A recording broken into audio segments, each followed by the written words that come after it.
What's up guys, it's Jordan Troxell here. I work for the number 94 of Ken Roczen at Team Honda HRC. All right guys, starting at the front of the motorcycle, we'll go top to bottom. Over the last few years, we've changed bars a few times. Mainly the same bend, just this year we went with a twin wall, so we run a 996 up front. ARC takes care of our levers for us. Nothing super picky on our grips. Menthol, we actually run a pretty soft compound grip. It's just a half waffle. I think everybody on the team is on it. Yeah, it's been something those guys tried a couple years ago and they can't get off of, so it's pretty comfortable. Yeah, if you look at the setup and the spacing of some of Ken's levers, the front brake is a little close to the handlebar, but the clutch actually seems a little far out. That goes back to his pickiness on his engagement point. We're running Works or Factory HRC master cylinders. Yeah, so right now Ken is on the X-Trig clamp. Pretty comfortable there. The buttons you see on the handlebars, those are just a simple start switch and a simple kill switch. He doesn't have any special mapping or start modes or anything like that.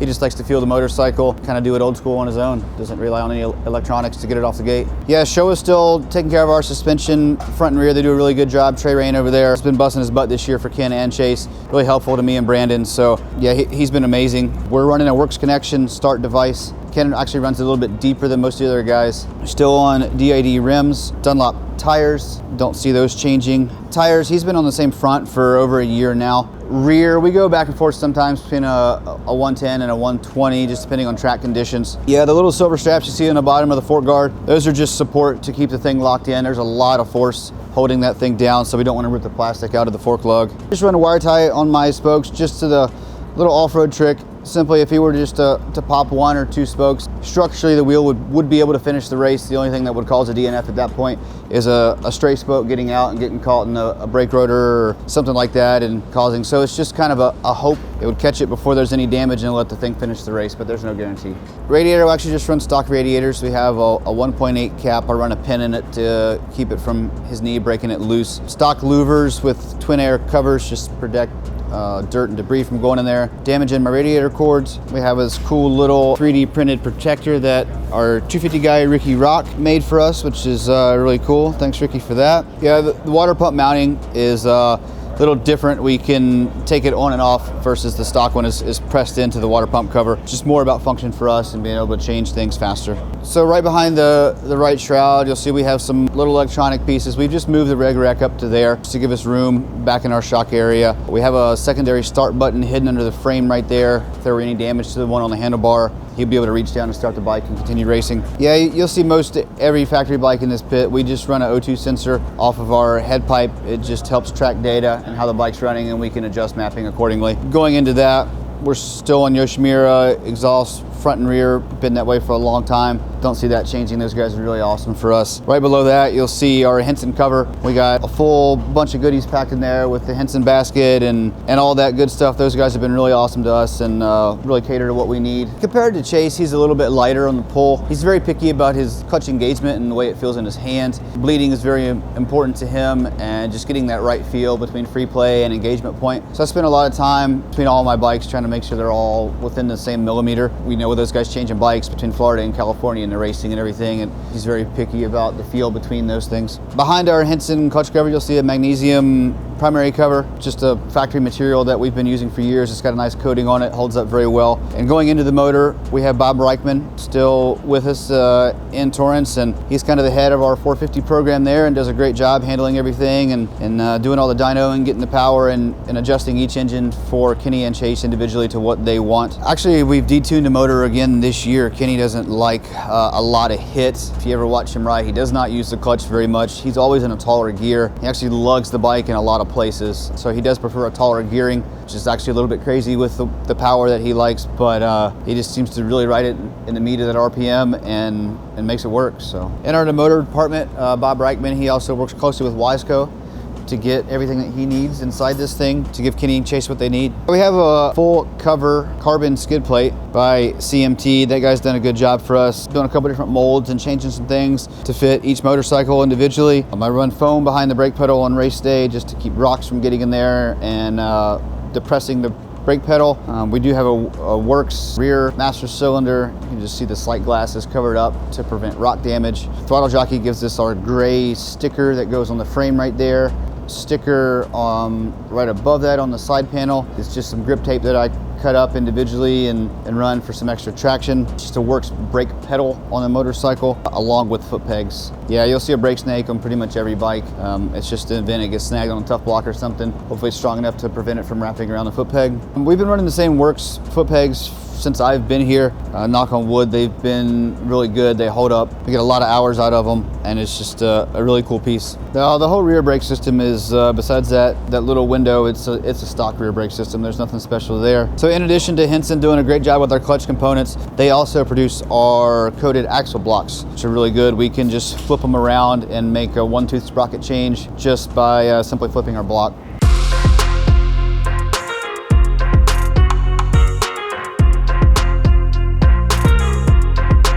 Show a shock in the rear, obviously, and you know, there are a couple different link options available to our team. We spend our off season trying to go through that stuff and figure that out. Subframe is stock. Seat, Kenny likes the stock seat foam. I don't run light stuff, it's still too hard for him. There's a window because like a new stock foam is a little too stiff, but then you get up to 10-15 hours on the stock foam and it's a little too soft for him. So I gotta constantly rotate seat foam in and out to Florida and things like that, and can't let the race bike get too old or a brand new one. So with our DID rim, they've done a great job with their chain as well.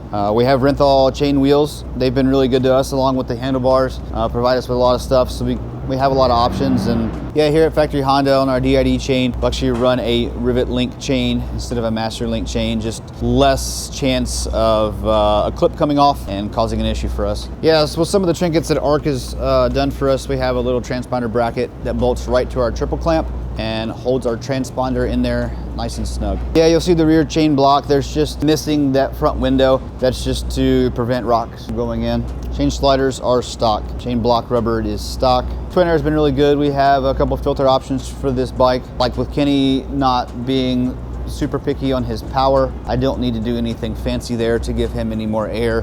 The bike's pretty fast as it is. Yeah, you'll see the work shifter and the work shifter tip. Put a little silicone in there so that dirt doesn't go in there and pack up that spring. Yeah, our ignition covers have a coating on them just to keep it a little bit more durable. They last a little bit longer. You can put a little sheen on them and brighten them up when needed. Right behind that is a stock clutch slave cylinder line and everything, so we pretty much run all stock components on that clutch system. Under the left shroud, you'll see some wires and some boxes. That's mainly just our data system. Just records everything as the motorcycle is running, so you'll see us come back after every session and plug into the motorcycle and download. What the guys are looking for is just any anomalies and any sensors. If we're looking at anything on the track, we can pinpoint it with the GPS that's on top of the radiator. So if there's any running issue or anything that we want to look for specific, we can able to pinpoint on the track where it's at and then take a look at all the parameters of the motor in that specific location. You know, that data only goes along with, you know, kind of what the rider gives us as feedback also, so we know what to look for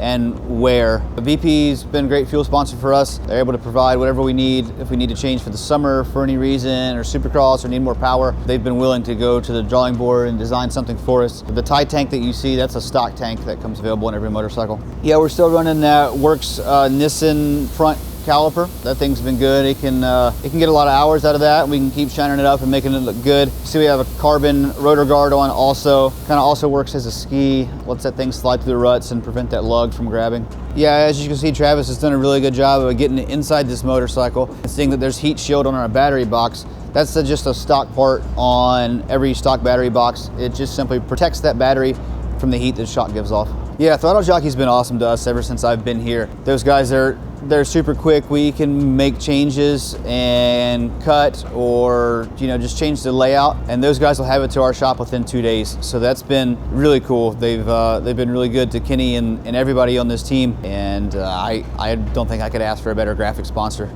Yeah, on the plastic end, you'll see a Cycra front number plate up front. Just that stadium plate as a little extra protection for our triple clamp. Try to keep those things looking good throughout the year. Yeah, when it comes to setup, Chase and Kenny traditionally have a little different setup or different balance, the way their bike sets or their stance. We've actually got a lot closer to each other this off season, and then kind of came back away again. So yeah, you'll see each guy loads the bike differently. Chase weighs a lot more. He puts a lot more pressure into the rear of the motorcycle, and Kenny's more like a neutral to front type of guy. So yeah, you will see some differences in the balance and the way that their bikes are set up. Yeah, it's crazy when you talk about like the off season and the program, and this is our second year on this motorcycle and this platform, which traditionally is very good for us or any team.